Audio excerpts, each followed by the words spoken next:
about the best diet for multiple sclerosis, or the best MS diet. And this diet is the best diet for any chronic disease, for anyone who's wanting to recover from chronic diseases. Because the reason that it is so important is that it is considering the cause of what we're dealing with. If we haven't met, my name is Pam Bartha, and I'm the author of Become a Wellness Champion and the founder of Live Disease Free. I was diagnosed with multiple sclerosis over 35 years ago, and by the grace of God, I learned early on what was causing the horrible disease that I was dealing with, and it was parasites. Since then, 35 years now, I've been able to live MS free. I had another child. I went to university. I became a teacher in the school district, in our local school district, and then later I went on to become a full-time coach helping people to recover. Because when you recover from an incurable disease, you're told that there's no hope for you, that your life is going to be continual decline to full disability, and you beat that. There's nothing greater. I mean, obviously, being a grandparent is a greater joy, but otherwise, there is no greater joy than to help others to recover from chronic disease. So that's what I have been up to for the last 35 years. At first, just doing it part-time, helping weekends, evenings, and now for several years, we've helped hundreds of people all over the world recovering from chronic diseases caused by parasites. So today we're going to be talking about the Live Disease Free diet and why it is so different and why it is so helpful for people. And it's a diet that you can access for free, and you can start implementing it today. And I really hope that you do, because it's going to change your life if you do. We're going to talk about the guidelines, a lot of different meal ideas, and then I'm going to give you just a few successes that came in from our wellness champions so that you can get a sense of how helpful this diet can be for you. So it is very important to eat healthy. We know that, right? And we know that diet is super important, but there are so many diets that are available on the market. And how do we know really what's the best diet for us? How do we know if paleo is better, or ketogenic is better, or Mediterranean, or autoimmune disease diet? So there are so many different diets. And just like with supplements, we can go from one diet to the next diet and keep trying. And some diets can actually make us feel worse. I've heard of a lot of people that go on to a strict vegan diet and feel a lot worse. There would be a reason for that.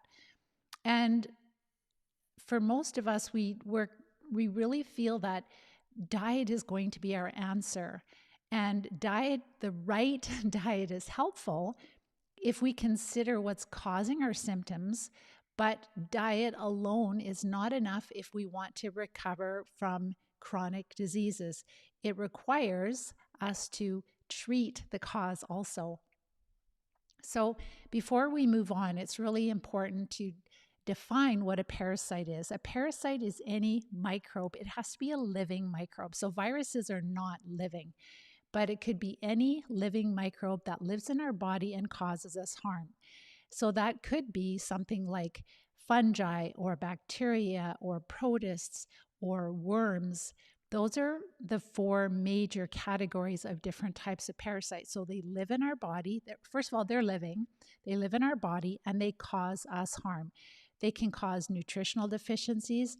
They cause a lot of inflammation. And remember that inflammation is always present in all chronic diseases. And inflammation is a sign that your immune system is fighting something. The main job of your immune system is to protect you from infection, to protect all of us from infections. That is the primary job of our immune system. So then when our immune system is really actively working and there's a lot of inflammation, if we're dealing with some type of a disease, obviously, like if it's a car accident, that's a different type of injury and inflammation. But if we haven't been in any accident, then the inflammation we're dealing with is caused by infection. The immune system is fighting infection. So then diseases are caused by infection. Most diseases are infectious diseases caused by a parasitic infestation. And I've showed you a lot of research, especially just with multiple sclerosis, But it's true with all kinds of other diseases that lots of research backs this up, that diseases are caused by parasitic infections. And we call them silent because our doctors, they're chronic, and our doctors don't have good tests and they haven't been trained to identify them. I was actually just speaking with an integrative practitioner from the United States today, and she is a functional medicine doctor, and she's been trained in functional medicine doctor, and they're trained in a couple of different types of parasites like candida or borrelia that causes Lyme disease, but they really don't have a lot of training in a lot of the other parasites like the roundworms and the flatworms and the protists, etc. So this is really a lost skill, and it's so awful because people are suffering so terribly.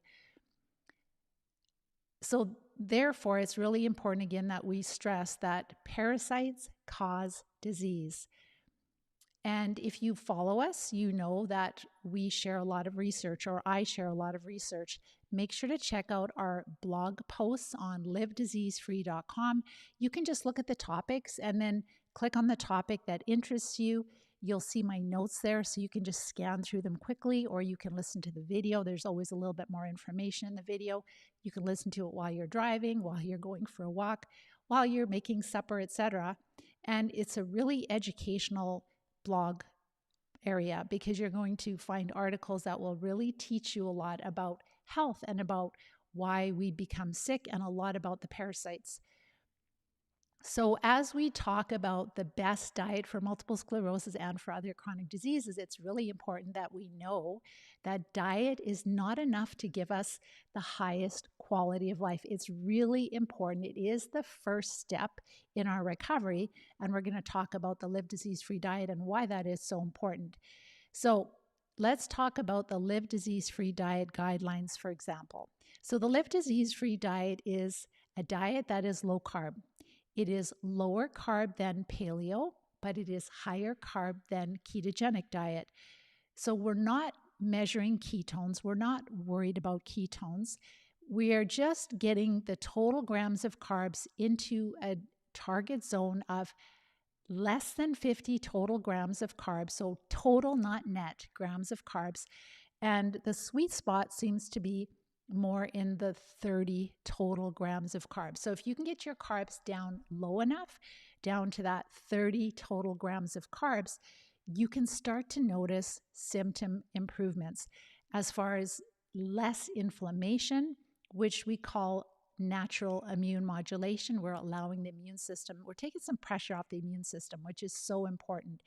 And then when we do that, that really helps us to feel better. And so the reason why this diet is so important is because we are considering that when we have disease or disease symptoms, we know that that inflammation, those symptoms are caused by parasites. And I have shared on my blog posts that the favorite food for parasites are, let's see if you guys know, what's the favorite food for parasites? If you're following me, you should know. That would be sugars, so carbohydrates and simple sugars. That is their favorite source of energy. That is what they use. So they will use up more of that than our body even uses. And actually, I'll say it right here. So there was somebody that reached out to our website and basically said, wow, I just made the connection. You know how they do the PET scan for cancer, for looking for metastasis, if the cancer has spread, and how they use glucose as this, it's like a marker, and it'll go to the area where the cancer is because cancer uses a lot more glucose. And he's like, well, that makes so much more sense that cancer is caused by infections.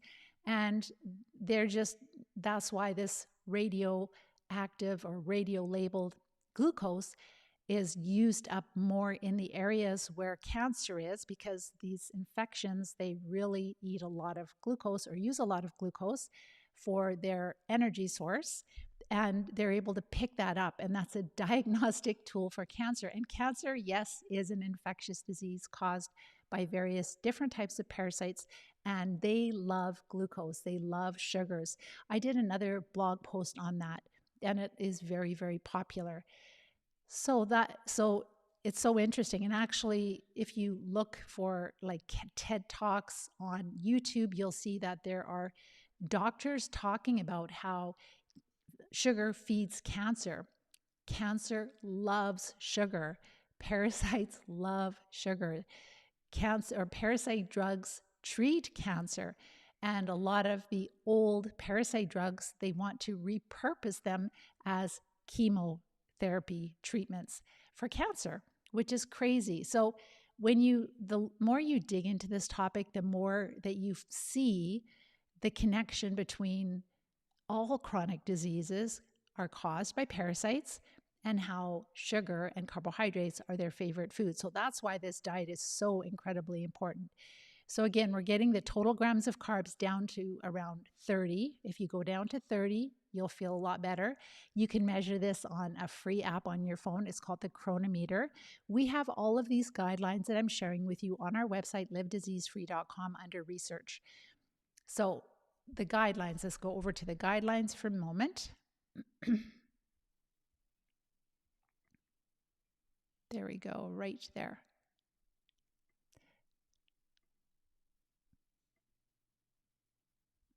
All right.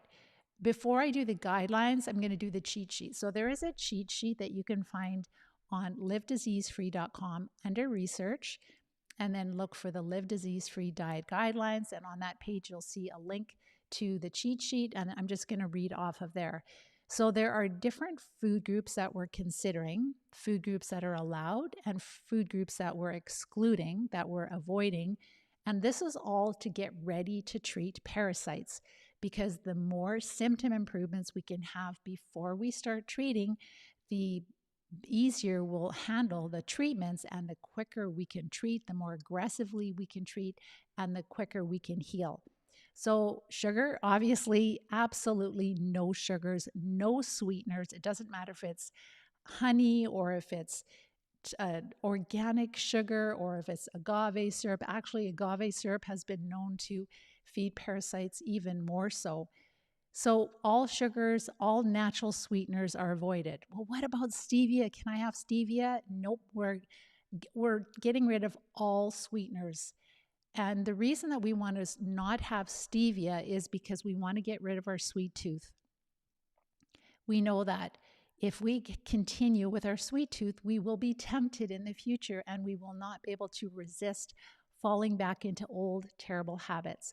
So definitely want to avoid anything that tastes sweet on our tongue. And sweeteners, as far as stevia, aspartame, saccharin, sucralose, all those alcohol sugars, we are avoiding those also. Again, we want to get rid of our sweet tooth. We want it to be where you're out at a family dinner, maybe Thanksgiving or Easter or Christmas, and they bring out this really lovely dessert, and you look at it and you go, I could care less if I had it or not. I am so satisfied with the meal I ate. I'm going to have a nice cup of tea, and I'm just going to visit. And I'm not going to have those stomach aches that I used to have when I used to just eat a big meal and then throw some bunch of sugar on top, and then I end up with stomach pain and gas and all the rest of it. So that's the thing, is that we want to get rid of the sweet tooth so that we are free. It's called freedom, and it really is. Your taste buds will change when you follow the Live Disease-Free diet.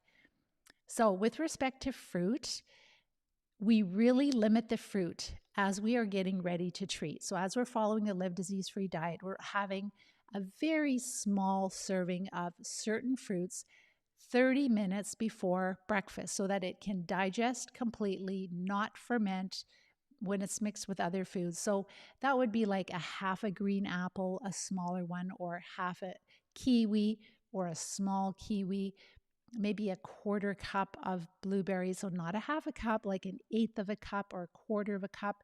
The less is better. Lemon juice, be careful. You know, it's so sour. You wouldn't think it has a lot of sugar in it, but it does. So we would kind of limit the lemon juice or the lime juice to having it on a very large salad. We wouldn't be drinking lemon water all day. Yes, it's healthy, but if it has sugar in it, it will feed those parasites. And it's quite challenging to get the total grams of carbs down to 30 grams of carbs per day. So again, the serving of fruit Some people just say, no, I don't need it right now. I'm just going to take fruit out of my diet. I don't want that sugar. I don't want that opportunity for the parasites to be fed. That's fine too. But just make sure that it's a very small serving of the right fruits, not the higher sugar fruits like the cantaloupe and all the rest. At this time, fruit is healthy, but if it has a lot of sugar in it, it will feed the parasites. So, and definitely not fruit juices, or even smoothies, right? Anything where you're grinding up the vegetables or the fruit, you are pre-digesting, breaking down the carbohydrates, which will make your blood sugar go up, and that will feed the parasites throughout the body. And those parasites, they really don't care if they're fed once a day. They get enough glucose from our normal blood glucose levels. And then when our blood sugar goes up a little bit more, they love it when we're having smoothies and juices, etc. All right, meat. Virtually all meat we can eat as long as it is not altered by humans. So cutting up meat is fine, like if it's raw meat, but if it's made into sausage or into ham or into bacon, it is notorious for having small amounts of sugar added to it. So be really, really careful. Like a little bit of ham with honey or in it is going to feed the infections, and you're going to find like, why when I ate this ham from our local butcher and there's nothing on the ingredients, and then all of a sudden I have more burning or tingling?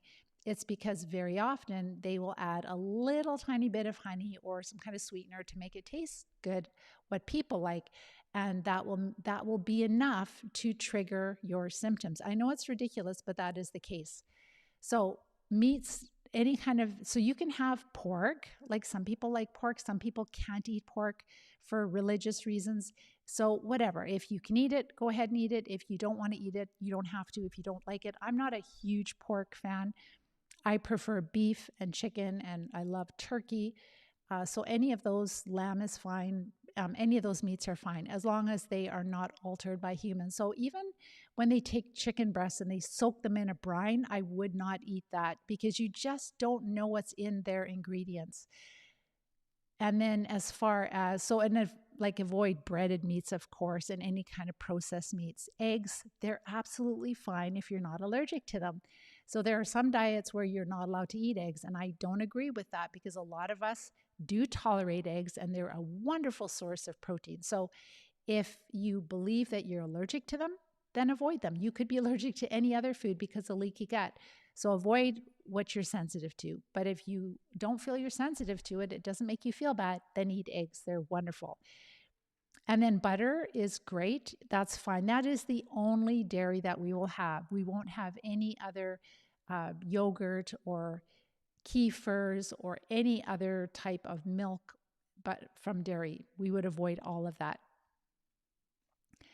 And you can have ghee. So when you take the butter and you melt it, you'll find that you have something called ghee. It's just the fat, and that is absolutely fine. As far as vegetables, so the vegetables that are on our shopping list would be the lower carb vegetables. So we would definitely not have things like peas and corn and sweet potato, anything that's kind of like very satisfying, kind of sticks to your ribs. We wouldn't have those types of carbs. But things that we could have are the broccoli and asparagus and the different Chinese vegetables like su choy and bok choy, and string green and yellow beans are fine. And then also things like broccoli, cauliflower. Be careful with cabbage and Brussels sprouts. They are a little bit higher in carbohydrates. So very important that you have like not cups and cups for a meal, like maybe just one serving. Incorporate a lot of leafy greens into your meals every day. So vary them different. Don't have the same ones all the time. So have things like you can have, I love arugula, and now we're having local arugula that is so tasty that will be ready right away. So arugula is great. And then also baby kale is great to do. And if you can't have raw, you can totally steam your vegetables if you want. Steam, saute, oven roll. So you have to listen to your body. So if you are more prone to constipation, then just make sure that you eat the veggies that agree with you, and work on having daily bowel movements. If you are somebody who has a lot of diarrhea, a lot more of an inflammatory bowel disease, then what's really important is to avoid all the vegetables that trigger the diarrhea, and also make sure to cook your vegetables. So don't eat raw until the inflammation starts to settle down, until you start to feel a lot better. So again, steaming, sauteing, oven roasting, and stir frying your vegetables that agree with you are fine.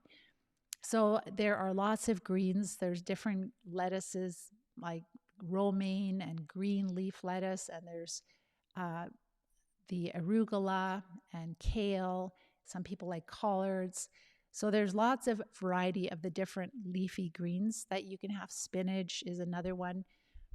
And it's good to use variety, to switch things up, because when you have variety in your vegetables, then you're getting different types of nutrients.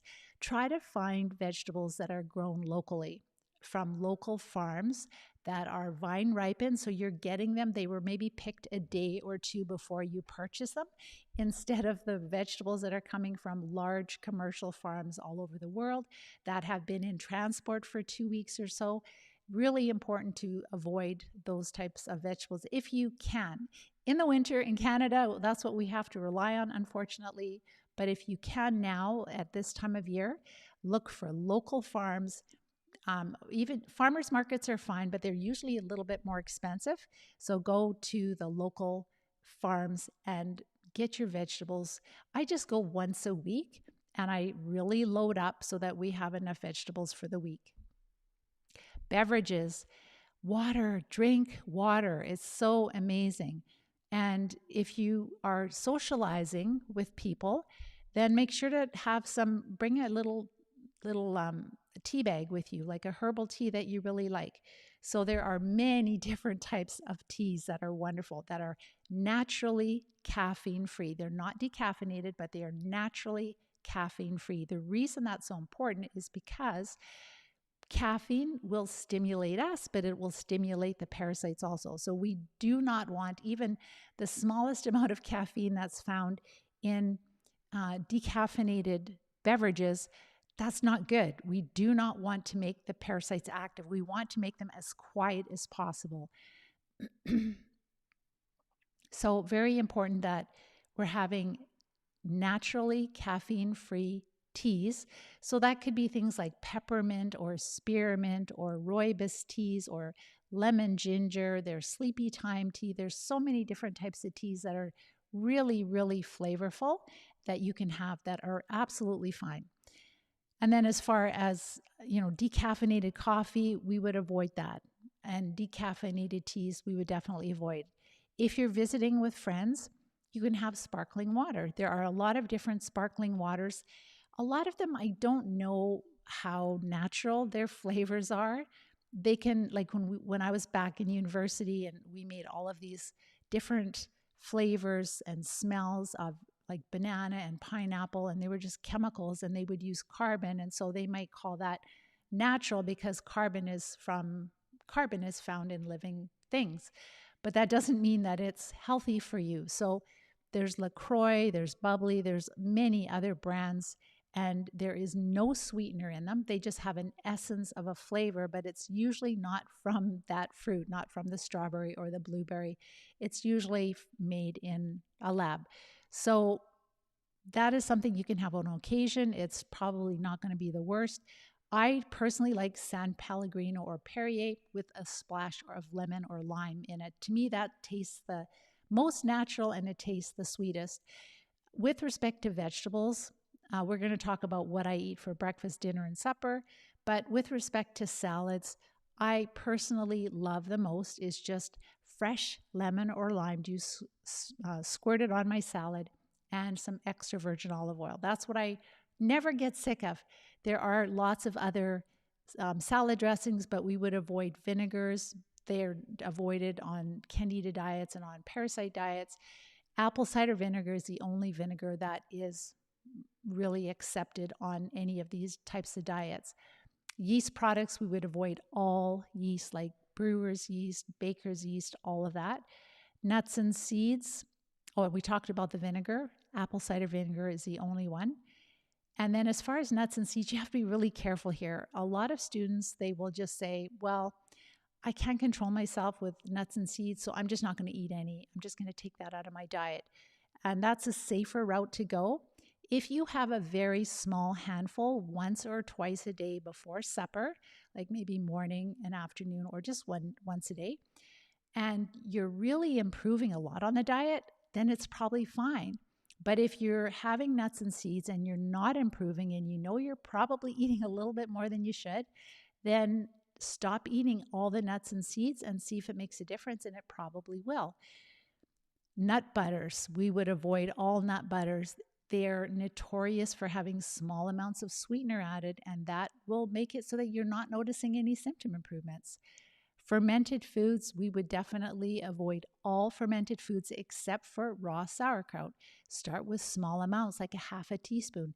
Wild ferment is always better, if and when you can, when you're strong enough, making it yourself and allowing the natural occurring microbes that are living on the vegetables, allowing them to multiply. So you're going to have more diversity versus getting raw sauerkraut from the grocery store. Alcohol, we would avoid all alcohol. We know that a lot of these different microbes, they produce alcohol, and that is really, it's a lot of work for our liver to detoxify alcohol. So that's why we would avoid it. There's nothing good about it. I mean, sure, some people might feel a little happy for a short while, but then they feel a lot worse after.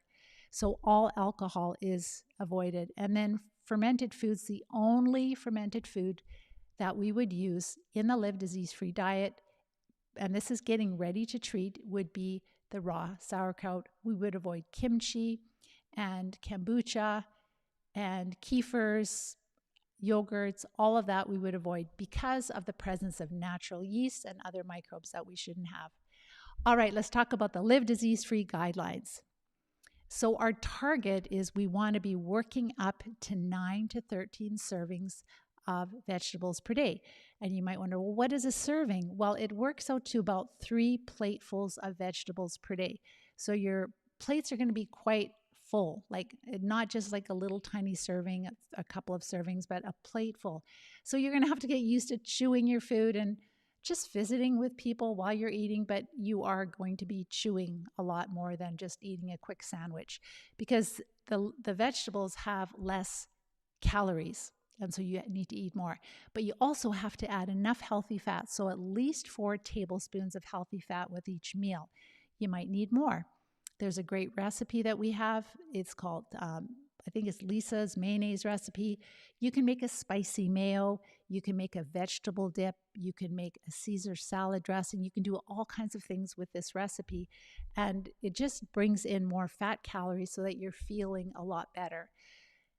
So the healthy fats would include cold, and we want cold pressed, extra virgin, organic, so that it's decreasing the presence of trans fats, denatured fats, and also the different pesticides that would come along with it. So extra virgin olive oil and avocado oil, almond oil is another one, coconut oil, ghee, and butter. Those are just a few. All right, please choose your vegetables and your meat in as close to the natural state as possible. So if you're really disabled and you can't do a lot of meal prep, it's absolutely fine to buy the vegetables that are in like the containers as long as they look good. If they're turning brown or they're wilted or they're black, like even those tubs of lettuce, don't buy them because they have different bacteria and other microbes, and they will have less nutrition also. So very important to make sure that the food you're buying, it looks good. Don't just buy it because it's organic and it looks terrible, because then your nutrition content is greatly reduced. There are certain vegetables that we can eat that we eat in a very small amount. So things like carrots and avocados and beets and peppers and tomatoes, they would be more like a garnish on a large low-carb salad of like different types of lettuce. So you're just adding them for a little color and a little flavor, but we're not having a serving of these vegetables because, and some of them actually, avocado is considered a fruit, and so I think, and tomatoes too. But the problem is that they're higher in carbs. And when you have them as a serving, then your carbs are going to be much higher than they should be. All right. And then let's see. Oh, if you have inflammatory bowel disease, it's really important that you listen to your body. So if you don't tolerate certain vegetables that we advocate for, don't eat them. Please listen to your body. And if you need to cook your vegetables for right now, it's absolutely fine. So just eat the vegetables that agree with you, and you can cook, stir fry, oven roast, or saute those vegetables. It's absolutely fine. It'll work just as well. But just please listen to your body. Do not, through this whole plan, through the whole Live Disease-Free plan, listen to your body. If something doesn't agree, you stop and you fully recover. Avoid any foods that you're allergic to, obviously. Really important, especially if you have an anaphylactic reaction. Don't assume that an anaphylactic reaction can ever go away. It's possible, but people that have had these reactions and they have avoided that food for years and working on their health, and they think they're over it, and then they eat a bunch of peanut butter, and then there have been people that have died. So please treat anaphylactic reactions with a lot of respect and never test it unless you're in a doctor's office with the proper medication if you needed it. All right. So I think that is it for the guidelines that I have. So that's just on the second page of the cheat sheet. So now I wanted to go to just a few common questions. And if you have other questions about the Live Disease-Free diet, go ahead and type them in the question box or comment. So how do I maintain my weight? So some of us would like to lose weight, and it's pretty easy to lose weight on this diet.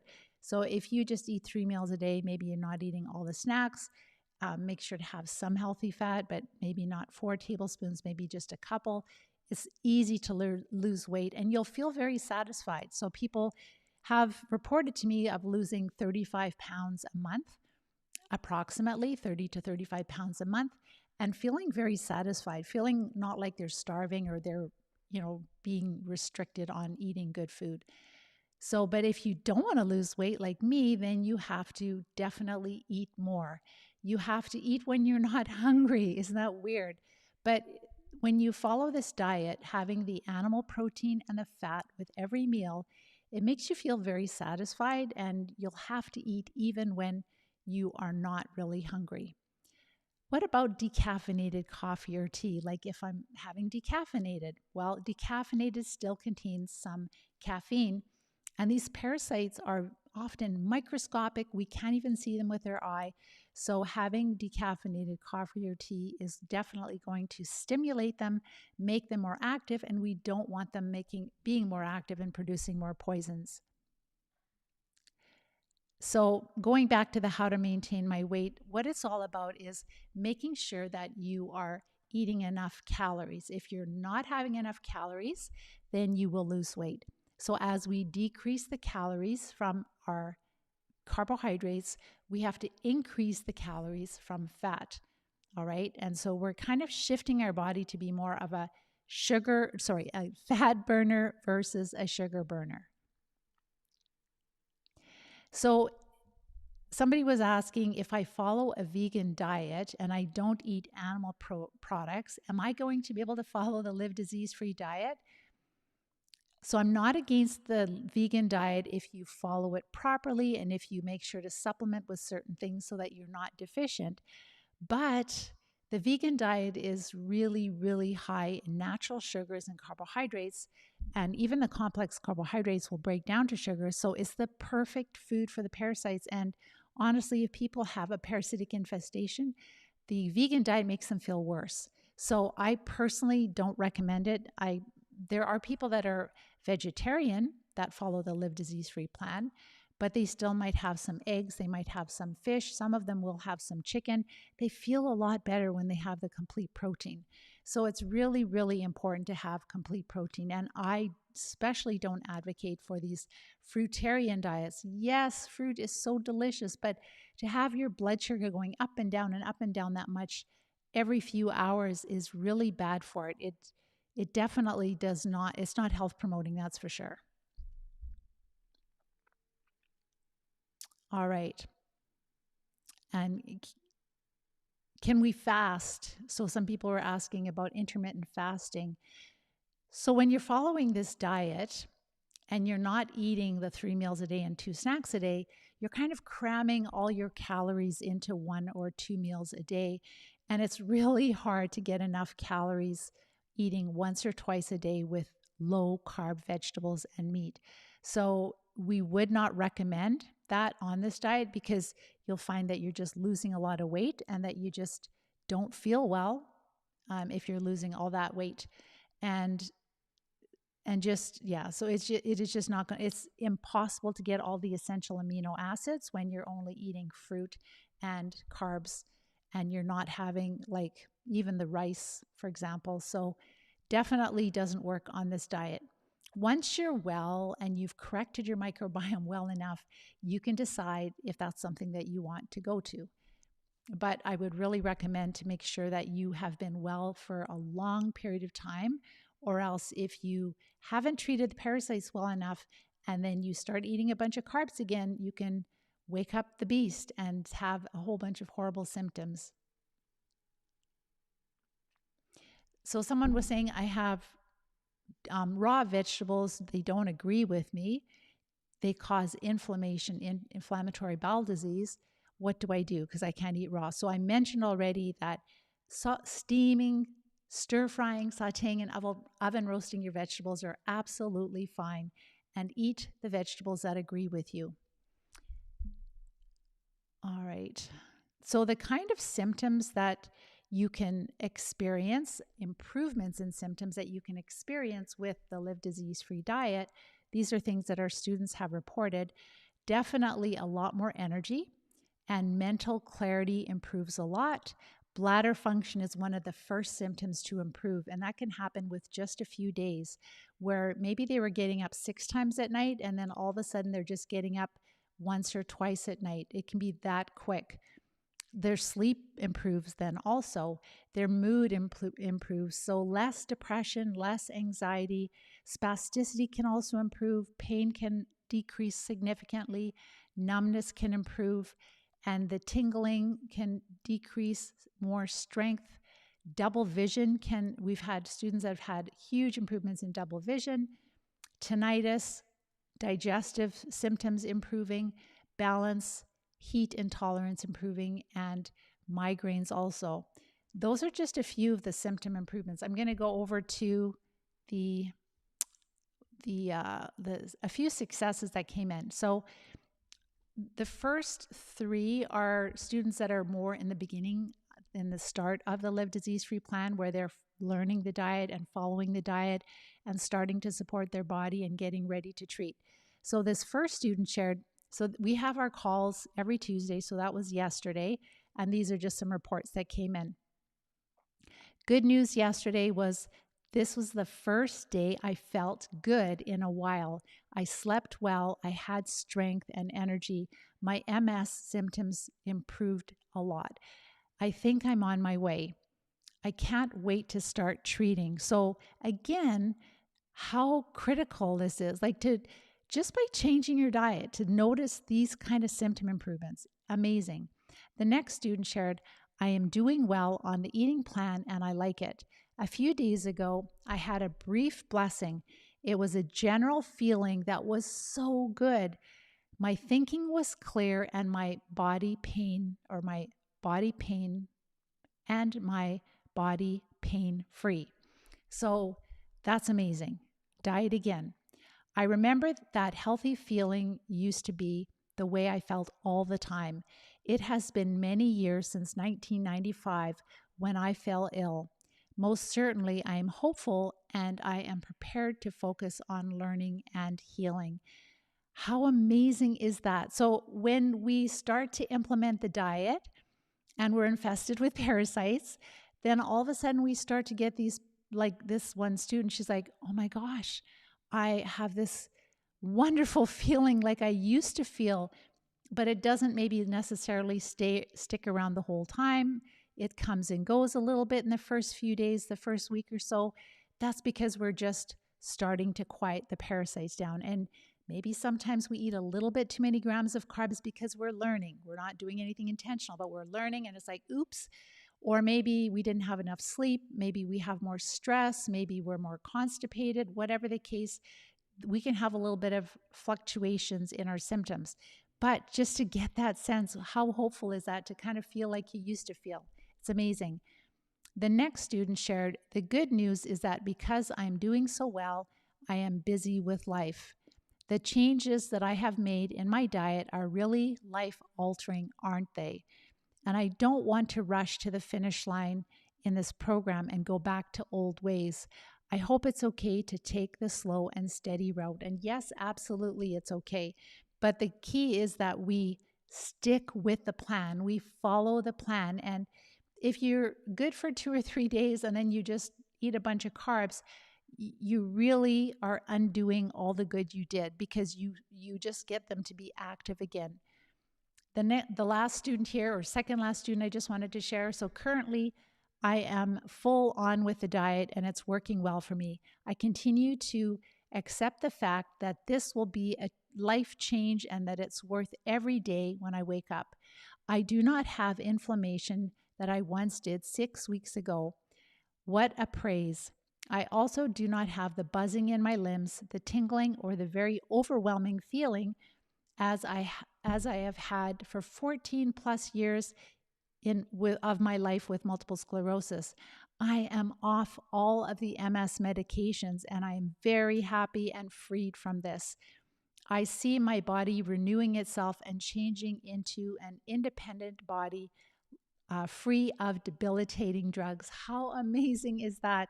So I never tell students to come off their medications. She did this when she's ready, working with her healthcare professionals. How wonderful. And then this week on Monday, I interviewed one of our students who was a critical care nurse. And she had I interviewed her, so I'm going to be releasing her testimony here pretty soon. But something I wanted to share with you was really profound. So she met me at least 5 years ago, and she was really sick with MS. The MS affected her mobility on her, I think her left side. So really, really bad. Beautiful, beautiful, and a healthcare professional. And I don't think she could work anymore with that. And so she found me and she read my book and she started to change her diet. And she was actually she was able to basically become pretty much symptom free. So she made an appointment with me, did a strategy session, and just wanted to thank me for, writing the book and sharing the diet and just letting me know how well she did. And I'm like, I'm so happy for you that you did that. And I'm so happy that you followed through and that you've had so much symptom improvement. But please be aware that these parasites don't leave your body. So maybe you're making them more quiet right now, but they're still there, and you're in the danger zone if you carry these parasites with you all your life. There will be times of stress where maybe you're not having as much sleep, or maybe you're eating the wrong foods, or maybe you're dealing with more constipation and on, which they cause. And then you will end up with another attack and your health will continue to decline. So some people have 5 or 10 good years, and then all of a sudden the MS switches and it turns on them and they end up becoming more disabled way more quickly. Well, that happened with her. So she thought, no, I'm okay, I'll be fine. But then 5 years later, she came back to me and said, okay, I was not fine. And so she was numb from the neck down.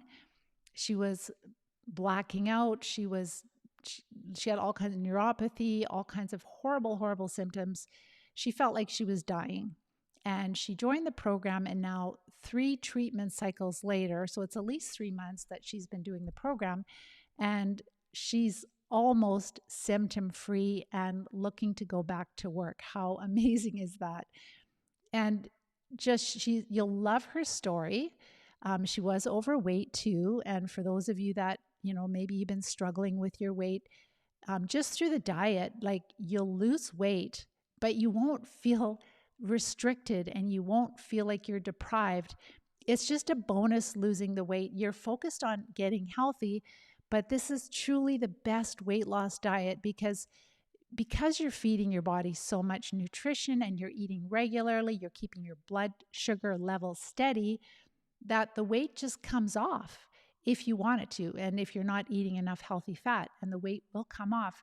And then when you recover from chronic disease, you're also reaching your ideal body weight and shape. And that is so incredible for people. So stay tuned for her full story. She's a beautiful inside and out, beautiful lady, a woman of great faith, a woman who loves God, and her story is truly amazing. The recovery that she's had, and she's going to be a force to be reckoned with the with the healthcare professionals, and she's in Canada too. So she's talking to neurologists, she's carrying the worms around that she passed, and she's showing it to different doctors, and really kind of stirring things up. So I just love that. That's what the wellness champions do. They get well and then they want to help others because it's just so life-changing. For her, she was so alone. And many of you can understand that, just being so alone, and maybe people not believing you because they can't pick up the parasites, and maybe they can't even figure out what disease you have. For some people, it takes years to get a diagnosis. So you can step away from that whole gong show and you can go, okay, I know that, even if I get a diagnosis, I'm not going to be happy with the diagnosis. I'm not going to be happy with the prognosis, with the treatment plan they do, because those treatments are just going to try to manage the disease that I have. They're not going to heal me. If you want to recover, then you have to become the director of your health. You have to play that active role in your healthcare because your health is your greatest asset. And most practitioners, they don't know how to treat parasites. So, and that's what we help teach people to do in the Live Disease-Free plan. It's really helping you to get ready to treat and then to treat. And so the Live Disease-Free diet is really the first step. I'm going to see if you have any questions for me. Hello, Amy. Hi, Camilla. What can I do for my primary progressive multiple sclerosis? I'm only getting worse, and I cannot get any meds for my PPMS. Well, if you can work with us, we will help you to find access to the treatments and access to the practitioners that you need. So that's one thing. That is the ideal way to go. Otherwise, start with the diet. So we had, I think Terry, you'll see her success on our Live Disease-Free page. She had progressive multiple sclerosis. Several of our students have had progressive. Progressive just means that the parasite burden is bigger, stronger, more populated in your body, and your immune system is just not able to recover for periods of time. So it's not a different type of MS. And so I would just do the same thing that we do. Diet is number one. Get your carbs down really, really low. And then, if you watch my masterclass training and you listen to the coach-a-thon and you talk with me and you want to do this, find a way to do the program, whether you're doing the self-directed or the full support. If you can't find a doctor, you'll need the full support academy program for sure. So the diet is something you can start right away. And I would definitely start that right away. And even, we have two different programs. We have one that is more of an independent, it's more cost effective, it's cheaper to do, and it helps you to get ready to treat. So you'll still learn about the oxygen therapies, you'll learn about the diet, you'll learn about how to get the body ready, you'll learn about that oxygen therapy that I mentioned, herbs. But then when you want to use the parasite drugs, we're assuming that you're going to work with a practitioner. And if you don't have a practitioner, then you can upgrade to the academy. We will credit you everything you paid for the essentials. And that way in the academy, we can help you build a game plan and access what you need. So the answer is there, Camilla. Make sure that you get the support that you need. Epsidow. Sorry if I pronounced your name incorrectly. How to restore current energy level. I mean, not to get too tired with small things.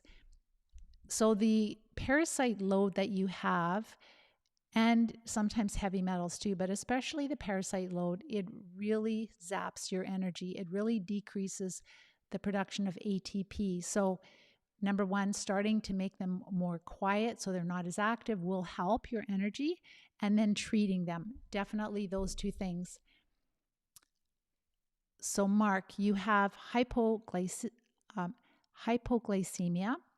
How do I have such a small amount of carb and not feel spacey? So this diet is really good for diabetes, for hypoglycemia, and which doesn't make it's kind of counterintuitive, but when you understand what's causing your hypoglycemia is the parasites. So the parasites are causing your blood sugar to go below where they should go. So when you stop feeding them so much, they will be more quiet. And then when you're eating just regular food, your body can use a lot of that energy from fat, and you'll find that your blood sugar will be more steady, even just with following the Live Disease-Free diet. And then treat. You want to treat also, because that's how you really get your health back. So Camilla, I am not able to walk many steps, bad balance, heat sensitivity, and Crohn's, epilepsy, BC, because of the MS. I'm thinking BC of the MS. I'm not sure. So you've got multiple diseases. I am assuming you're probably on the MS drugs, because that's what we usually see. The MS drugs are incredibly immunosuppressive, and then people end up with 3 to 5 diseases in time. So the thing is, Camilla, that you can still walk right now. Maybe it's getting harder and harder, but the longer you wait to treat these parasites, the harder it is to recover. We can never promise full recovery. So if you can still walk right now, I would really look into this. Start to learn look at on our website, livediseasefree.com, and look through our blog posts. Pick the topics that interest you. Start to learn about this. Find a way to join and to treat these parasites. So when you treat the parasites, you'll find that your heat sensitivity goes away, that you will be able to tolerate the heat. And you'll find that your stamina, your strength, mobility, your balance, all of that will improve, and hopefully it will go back to normal. It does for a lot of people. And double vision, the same. Even just with the diet, you may notice great improvements with double vision. Yes, absolutely, Amy. And Christy, the wellness champions inspire you. Well, you should be a wellness champion too, Christy. And then Misty, hello, Christy. Is there a new book out? Not yet. We are going to be working very aggressively on it. There is so much that I need to put in this new book. We've learned so much. So that's coming. All right. So I think I gave you everything. We went over the meal ideas. Oh no, I'll just go over like what I eat for breakfast, lunch, and supper. You can do whatever you like. So the biggest thing about the Live Disease-Free diet is being prepared, and cooking extra, batch cooking. So when you cook a meal, cook enough for 2 or 3 meals so that you have extra leftovers in the fridge. And then all of a sudden you've got like 2 or 3 different leftovers that you can have something for lunch, something for supper. It's like, oh, this is nice. I don't even have to cook. So like for a salad, I would do like a really big salad, make a big salad up. I've got this big metal bowl. It's like really huge. And I will make enough lettuce for salad for us to have for 3 or 4 days. On the weekend, we made a Greek salad, and that was delicious. And it was just some cucumber and some onion and a little bit of pepper and some tomatoes and some black olives from a tin. And then we added some lemon juice and extra virgin olive oil and oregano and salt and pepper. And it was so fresh. And I think I had some at lunch yet today, and that was like on Sunday. It's still good. It's still fresh. and that we've been having it at least once a day. Right now, I've got 2 chickens in the oven. It's just my husband and I, but we will use the leftover chicken not just to warm up chicken all the time, but you can use it in stir fries. You can add, like if you're going to do a pesto, just make sure it doesn't have a lot of nuts or seeds, but lots of basil and garlic, or you can use different types. You can do curries, Mexican spices. You can use it for many, many different things. So when you have, and roast, we just did a big inside round roast. It was so good. What I have on my chicken right now is I just love salt and pepper and thyme and rosemary, and I think a little bit of onion powder I put on, and that's it. So just thyme and rosemary. I fried up some pork chops for my husband. I'm not a big pork chop lover, but I haven't done that for a while, so I just heated the pan quite a bit, added a bunch of butter. The butter browned. I put the pork chops in, and I fried them on either side with a lot of garlic and thyme. And I think it was just thyme and garlic. And my husband was just like, oh my gosh, these are so good. So it doesn't have to be a lot or complicated. It's very, very simple. So it can be a lot, and we do a lot of barbecuing. We do have a Traeger, so usually Traeger or chicken on the Traeger is pretty juicy, just to put a dry rub on it. And you can find really good dry rubs and just check the ingredients. Like if it's got things like cumin and paprika, let's see, salt and pepper, cumin, paprika, chili powder. Trying to think what else could be in there. There could be some oregano, but just, different spices like that. I always look like on these recipe sites, and if there's a recipe that I really like and it's got a lot of 5 out of 5s, and I check the ingredients, and sometimes I have to make adjustments to remove an ingredient, but you can find so many things free online that are really, really good. You can look at some of their comments. Sometimes they've made some little adjustments and they make it taste even better. So for breakfast, what I have is I always have greens. I love greens. I really like arugula. I like baby kale fresh. I like sauteed kale. There's just like right now we're getting into some really nice fresh garden greens. Those are great too. And I will drizzle a lot of olive oil on. So I'll go back and forth, zigzag on my plate, and then zigzag the other way. If there's olive oil left on my plate, I'll use a spoon and scoop it up. I usually don't put lemon juice on my breakfast greens. I don't know why, but I don't. A little bit of raw sauerkraut is great too. And then I'll have 2 eggs, over easy, hard boiled, soft boiled, make scrambled eggs, whatever. But usually it's time. Time is the constraint, and so then I'll usually just do, 2 eggs sunny side up that are, with a lid on it with a little bit of moisture so that they're not slimy. I just don't like slimy eggs. So eggs, greens, lots of oil, and a little bit of sauerkraut. And then mid-morning, I might have a small handful of nuts or seeds that are on the list. So we would avoid pistachios, and also we would avoid peanuts because they tend to have more mold. But otherwise, and also we feel better on just raw nuts. So like raw almonds, pecans, filberts or hazelnuts, pumpkin seeds, sesame seeds, but small amounts, like 1/8 of a cup, once a day, twice a day. If you're improving, if you're not improving, just take it out. And then at lunch, I'll have usually a very large salad with leftover meat. So we had this, I did up some chicken. I just cut it up, chicken breast into cubes, and pan fried it, added some, a pesto. I should make my own, but it's a pesto that didn't have any nuts or seeds in it. It just had a little bit of oil and garlic, and I did add some garlic oil. So a lot of times we'll add garlic chunks to oil, and you can base that on things that you put on the barbecue. So I put that in with the chicken. So I had that with my salad, and it was a Greek salad this time because we're still finishing that off. Or you can even take some leafy greens on the bottom of your plate and put the Greek salad on top. That way you're having more. So incorporating a lot of leafy greens throughout the day, they're the lowest in carb. And I remember Terry, one of my students on the Live Disease Free website, sharing like, Pam, I'm eating buckets of salad, and she literally came out of a scooter in 3 months.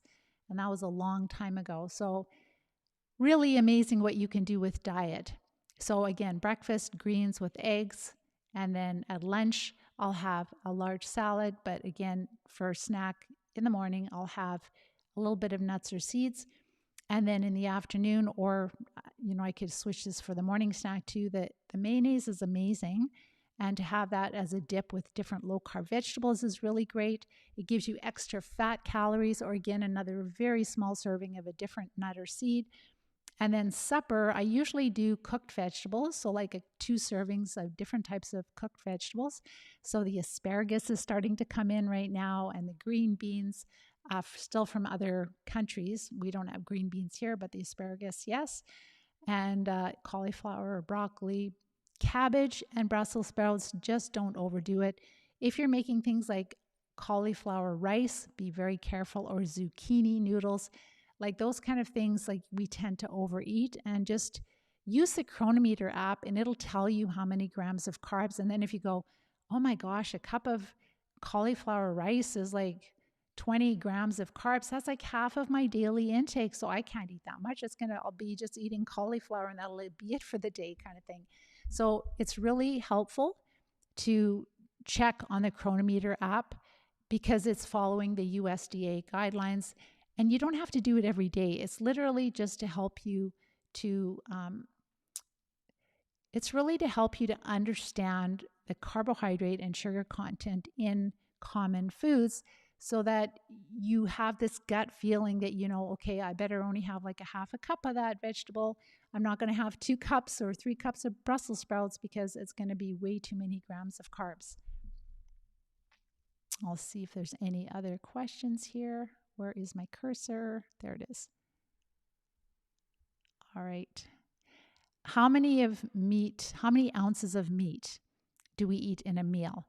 So for a woman, 3 to 4 ounces of meat should be fine. So I never measure it, but it's about 3 to 4 ounces and you'll feel satisfied. For a man, it'll be about 4 to 5 ounces, somewhere in there. If you eat a large steak, you'll find that if you eat a large steak, that meat can be converted to sugar and make your blood sugar increase tremendously. And when your blood sugar goes up, it's feeding the parasites throughout your body. So that's why we would definitely not have huge amounts of meat. Just small, moderate, that's not small, but just moderate amounts of meat is good. All right. So let me just see here. I think I have covered everything. So different meal ideas, it could be, meats in the oven. It can be oven roasted. It can be barbecued. You can do taco salads instead of tacos. You can make soup. Just be careful with soups, even if you make your own broth. So I always keep the chicken carcass. So like whenever I do chicken, it's like usually I'm using a whole chicken. And I will cook it however on the Traeger, in the barbecue, or putting it in the oven. And I'll keep the carcass and I will, freeze a few carcasses, and then I will make a big pot of broth where I'll add, some peppercorns, some salt, some celery, especially the leaves and the parts that we don't really use a lot. And then I'll also add a little bit of carrot and some onions and let that simmer for like 6 hours during the day. But when you're infested with parasites, just know that like Borrelia loves the collagen, and when you have labs that are trying to figure out what infection you have, they grow these cultures on a broth or in a broth, and that broth will feed the infection. So there are certain things in broth that will feed infections. And so some people that are, they're doing really well, they're almost symptom free, and they're like, oh, I'm going to make my own organic bone broth because it's so healthy, all the minerals and the collagen.